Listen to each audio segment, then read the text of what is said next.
The heroes of the Justice League will do everything in their power to repair the source wall before the universe as we know it crashes in on itself. What'll happen next? Well, let's hop into the pages of Justice League Annual Issue number 1 and find out for ourselves, shall we? So, picking up from where the last issue left off, Starman is making good on his promise to try and help the Justice League repair the source wall that was damaged during the events of Dark Knight's Metal. It's gonna be a pretty uphill battle, though. In fact, they're going to need to coordinate several different groups, including the Green Lanterns, the New Gods, and even the Thanagarians, who are trying to make good after being the bad guys in the last arc. You know, it's like asking your friends to help you move, but on a cosmic scale. By far, though, the most difficult part will be trying to wrangle the Omega Titans. You'll remember them from Justice League No Justice, embodiments of forces within the universe like wisdom, wonder, entropy, etc., etc. The heroes had destroyed Entropy to protect Earth, and so now they're down a Titan. Luckily, though, it's Hot Girl Kendra Saunders who might actually be able to help them out on this one. You see, as Starman puts it, she's been inherently tied to all of this from the very beginning. That's what the deal was with the map on her wings. Kendra literally could have fixed everything during No Justice if Brainiac had only thought to put her on a team.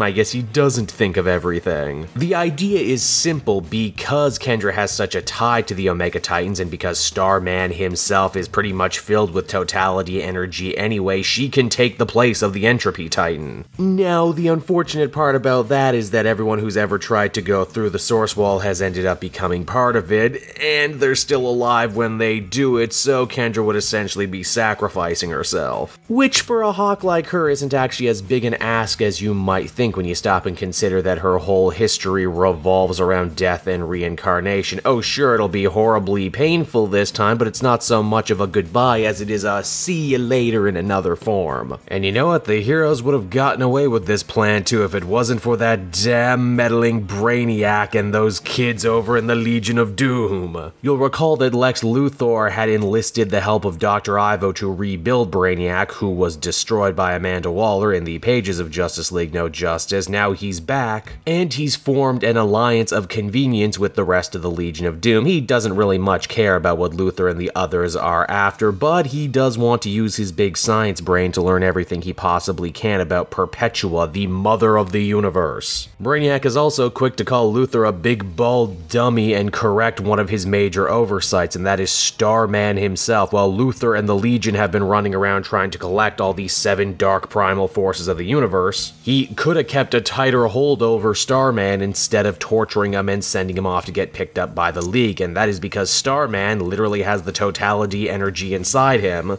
which means he also has the 7 primal forces in him, including the 3 that Luthor hasn't been able to unlock yet. And so Brainiac's plan is simple, and that is take control of Starman and get him to use his powers to wake up Perpetua. And when Perpetua wakes up, she is not happy at all. This leads to a massive chain reaction, which causes the source wall to explode, which for those playing along at home means that the heroes came here to patch over a hole, and now they have nothing but a bunch of pieces. The source wall being gone too causes a massive shift in the nature of the universe. Apocalypse and New Genesis disappear along with all the new gods, except for Darkseid because he's in a book right now. Ganthet of the Green Lanterns declares a state of emergency and recalls every lantern back to Oa to protect it against all costs and forsaking all others. Kyle and John, though, they're told to maybe go back to Earth because now that the source wall is gone, world after world is going to start disappearing into the void, and they can't really protect 2 Earthlings when Earth is going to be the most unpopular planet in the universe in a little bit. How long do the heroes actually have? Maybe a couple months at most. It seems that the source wall was indeed a very important load-bearing wall. And now officially no one in the universe, in the multiverse, in heaven and hell are safe from what's coming. Now what exactly happened to Perpetua? Well, she's currently still the guest of the Legion of Doom. She's reconstituting herself, and until then Brainiac and Luthor are going to keep an eye on her. No doubt she will be an important chess piece in what Luthor calls the greatest war anyone has ever seen as the comic winds down. And so that was Justice League Annual Issue number 1, everybody, and I gotta say, this issue was off the hook. There's fewer and fewer must-read titles at DC in 2019, but this is definitely a must-read book. It has all the pomp and circumstance you usually only get in an event title, only here everything's a lot more focused and there's a lot more character growth going on than your average event event. Again, the focus is on fan-favorite characters or characters who never get the spotlight, like Hawkgirl, some of the other Green Lanterns, even Starman himself, technically. Snyder and company are also building one hell of a cosmic tapestry for the DC Universe, a brand new creation myth, which, you know, maybe kinda sorta contradicts stuff that came before. But honestly, this all also feels like it's building up to some sort of huge crisis-level event anyway, so I can't really be all that mad at it. Overall, I'd give this one a 9 out of 10. Very solid stuff.